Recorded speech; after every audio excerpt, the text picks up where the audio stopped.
Welcome to Heroes and Headlines, the show where we talk about rumors, leaks, and everything superhero related from a week-to-week basis. We have an action-packed episode today with a lot to cover. This is episode 1. Let's get right into it.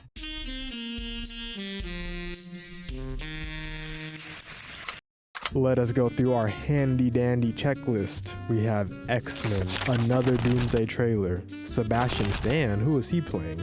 Scarlett Johansson in Batman 2, Barry Keoghan's Joker, Doomsday box office predictions, Stranger Things secret episode, Jordan Peele in the MCU, and more. We have a lot to talk about. Let's start with the X-Men. Unless you've been living under a rock, I'm sure you've seen the new X-Men trailer. It's all people have been talking about. We have Charles, we have Magneto, we have James Marsden, Cyclops, the X-Men will return. I'm sure you don't need to know all that. You've seen the trailer. It is peak. It is now officially released, so you can see that in glorious 4K HD. No more AI upscale bullshit, whatever is going on with that. The trailer is out and it's here. It looks amazing. Amazing. Not too much to say besides that. The trailer looks fantastic, but when one Doomsday trailer comes out, you know that means another one will come soon after, and soon after it did, we have the leaked Wakanda Fantastic Four trailer. In this trailer, we get to see Ben Grimm interact with King M'Baku for the first time. Pretty cool. I seen some people say this trailer isn't good, I guess, because it's not like optic beam, like, you know, like crazy shit. But no, this trailer looks cool to me. I'm not necessarily more inclined to see Doomsday based on the most popular character. I want to see how every character interaction works, not just like the leads or whatever the case is. I want to see everyone interact, so I'm excited to see that. I like the Thing and M'Baku's interaction. Pretty cool, pretty funny. Namor looks sick. Yeah, everything looks good. Everything looks great with that. As it is right now, we are still 4 trailers in. There is allegedly 8 trailers listed in like whatever that system is, like the trailer system. I don't know if some of those are theatrical versus online trailers, whatever cases, but they are 8. So are we getting 8 trailers? We don't know. We're on number 4 though. 4 so far. Let's see how that goes. Anyways, on to our next topic. Sebastian Stan is reportedly playing Harvey Dent in The Batman Part 2. Wow, that is crazy. Now, I have to admit, at first, I did not love this casting. When I immediately read it, I thought that is a little bit weird. Am I going to be distracted watching this movie with Scarlett Johansson and Sebastian Stan both in it? Like, is this an MCU movie? But the more that I thought about it, and the more that I've seen pictures of Sebastian Stan in Two-Face makeup, I do actually like it. What really made it click for me is I think I'm remembering Sebastian Stan, or specifically Bucky, too much as like a protagonist, like, or not a protagonist, but like a good guy. But I forget Winter Soldier was actually a villain at first, and he was very menacing. So, given that we've seen Bucky be both, I think Two-Face actually works very well. We get to see, first of all, Harvey Dent really believe in the justice system, and then stop believing in the justice system, and just both sides of that character can work very, very well, I think, with Sebastian Stan. So, I will say I am very excited for this. I hope it's real. I hope he takes it. That shit will be fire. But the only problem, and I've seen some people talk about this, Doomsday, or I guess it would be Secret Wars, is filming at the same time as the Batman 2. People think Bucky is gonna die in Doomsday, so I hope that doesn't happen. You know, I fuck with Bucky.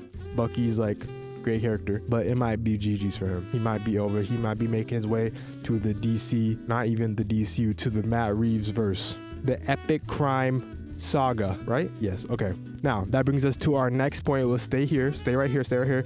We already talked about it briefly, but Scarlett Johansson for Gilda Gold. Now, if you don't know who Gilda Gold is, read this. Just go ahead and read that all the way through. If you would like a video on that, let me know down below. Otherwise, read all the way through. It's a great comic. It's great.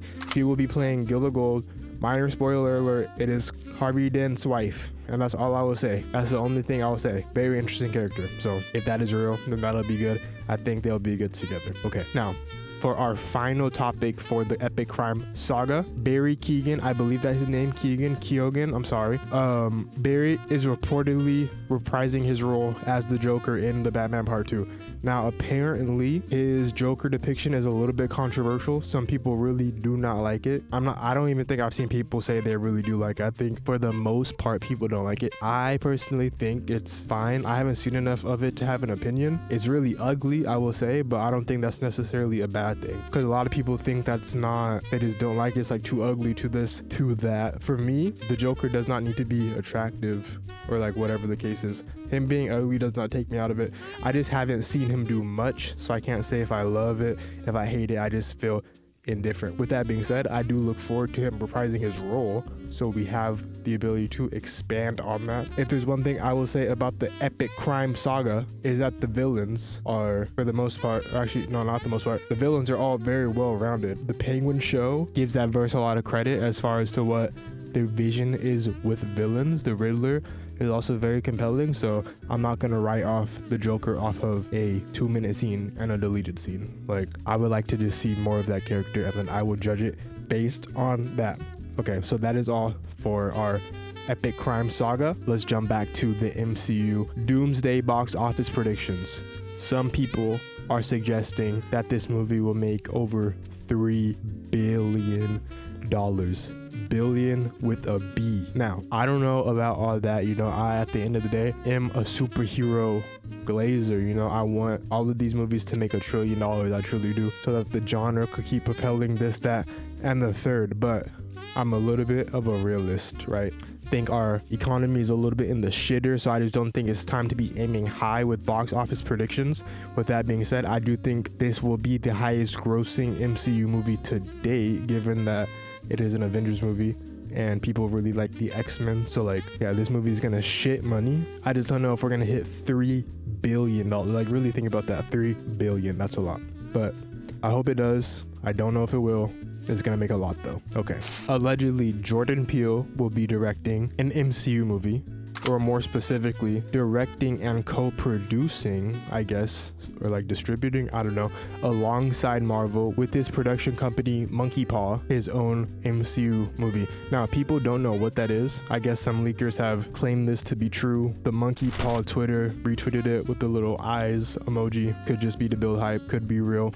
Regardless, if Jordan Peele is directing a movie, what would we want that movie to be? I've seen a lot of people say Blade. I've seen a lot of people say Midnight Suns. Wow, those are both very viable and cool options. I don't necessarily want to put Jordan Peele in a box, you know. I don't think it necessarily needs to be Blade or a team with Blade on it. Just gonna throw this out here.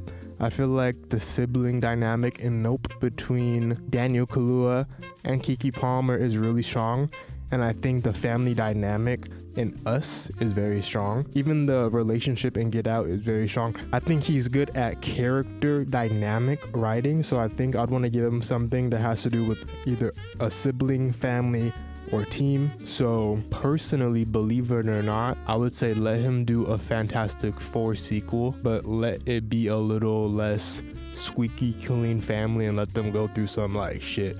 Let it be a little bit more horror centric, but it honestly doesn't even need to be a horror movie. Just, yeah, a little bit more grim. Anything with family dynamic I think would be very good. Even I've seen a lot of people said they want him to do X-Men, something X-Men related. I wouldn't be upset with that, but I wouldn't want him to do like an X-Men team movie. I would want him to do something more confined. Maybe I'd be curious to see his take on like a Nightcrawler, the religious aspect with that could have a little bit of a religious horror influence. I don't know, I just want to see an interesting project. Jordan Peele's Blade doesn't necessarily excite me as much as something like that. That being said, I think his Blade would be great. I also wouldn't mind him doing Doctor Strange 3 or like The Strange Academy even, but I think that's gonna be a kid's show, so I don't know.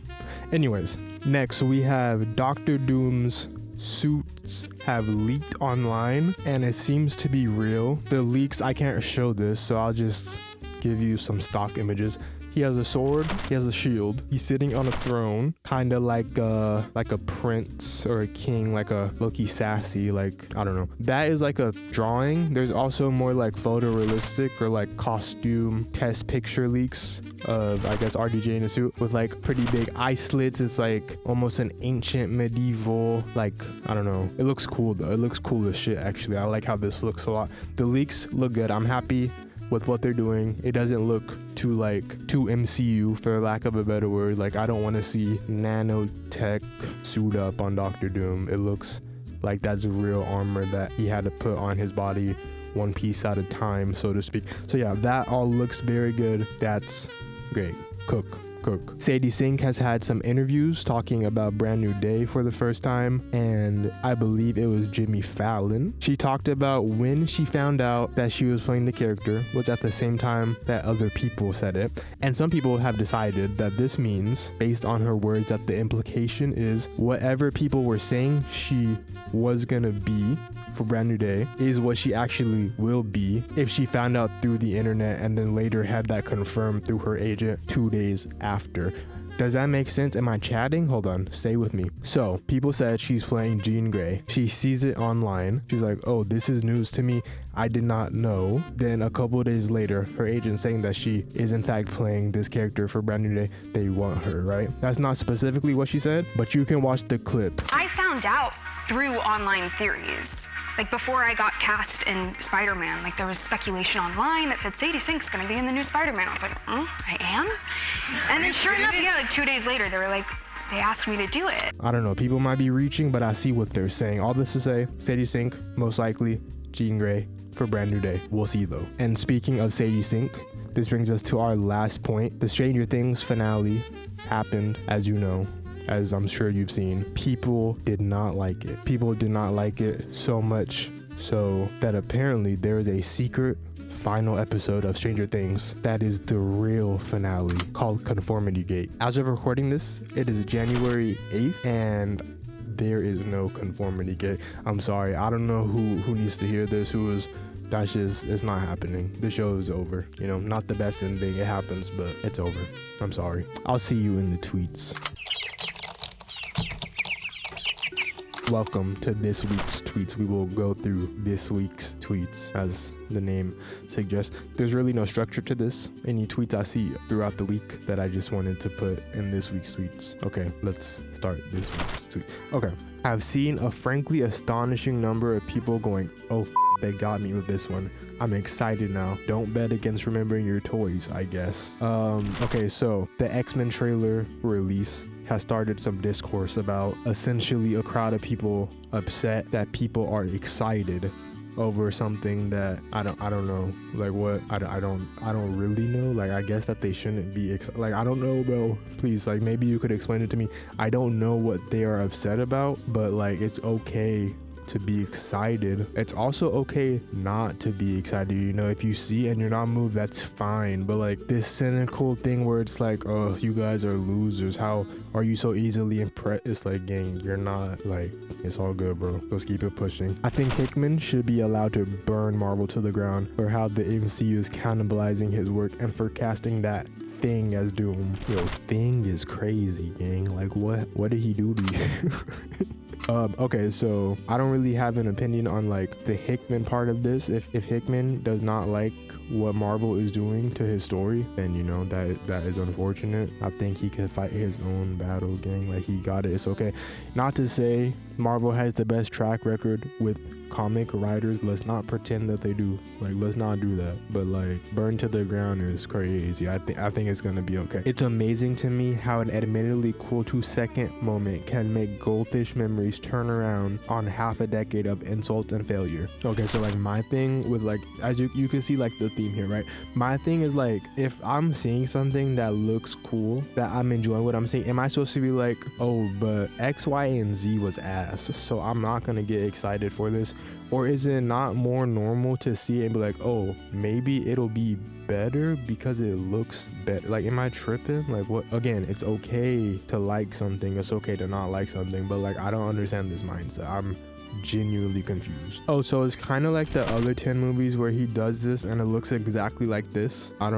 Tim got me. I don't gotta say shit. Tim got me, bro. Tim, handle that. Got her. Maybe a controversial opinion, but I think superhero movies were on the whole better when filmmakers were slightly embarrassed about them and made an effort to class them up to convince skeptical audiences. I don't really have an opinion on this because I don't know what, I don't know what that means. Like, what are we quantifying as class up? Like, The Dark Knight? Okay, what year did The Dark Knight come out? Let me see. I think 2008, right? Okay, let's check. 2008. Comic book movies. Superhero movie. The Incredible Hulk. Hancock is a good ass movie, I ain't gonna lie. Iron Man 1. I don't really know what this means, bro. Maybe someone could explain it to me, because when the were they classing up movies? Like X-Men First Class. Like, what are we talking about? It's all good. I wasn't meant to get that one. Let's keep it pushing. This shit sucks. Not enough for the MCU to be pathetically nostalgic for itself or take a victory lap for cannibalize. Yo, what's this cannibalizing thing, bro? Wait, is that a bad word on YouTube? No. I was just reading something. Stop, please stop. A legacy studio because it held the rights to the thing it wanted. They have to do elder abuse too. I think this one's satire. I'm not reading that. Oh, he's dead ass. Okay. I love that the Russos are such bad visual storytellers that they have to put Stewart in a shirt with an X where a name tag would be, since they can't think of any other way to tell the audience this isn't just an old man in a wheelchair. Yeah, I think that's the reason why Charles Xavier has an X patch. You're right. You're onto a lot. No, you do truth, bro. Those were all fantastic tweets. I enjoyed those tweets. Those tweets were great tweets. Those were some of the best tweets I've ever read. Thank you. This has been this week's tweets. Cue the outro intro. Welcome back from this week's tweets. It was awesome to watch from the green room. Okay, that is Heroes and Headlines, episode 1. We marked everything off our checklist. We talked about everything that we need to talk about in a timely manner. Thank you. Truly, thank you. I'm gonna take you over to our outro section. Just follow me this way and I'll hand you off to our outro guy. Thank you. Okay, this concludes episode 1 of Heroes and Headlines. Tune in next week for episode 2, which will come out at an undisclosed date. We are going to be here every week talking about rumors, leaks, MCU, DCU, anything comic book, superhero, pop culture related. Tune in. We'll be here. Thank you for watching. This has been Double Creature. I hope you enjoyed. Goodbye.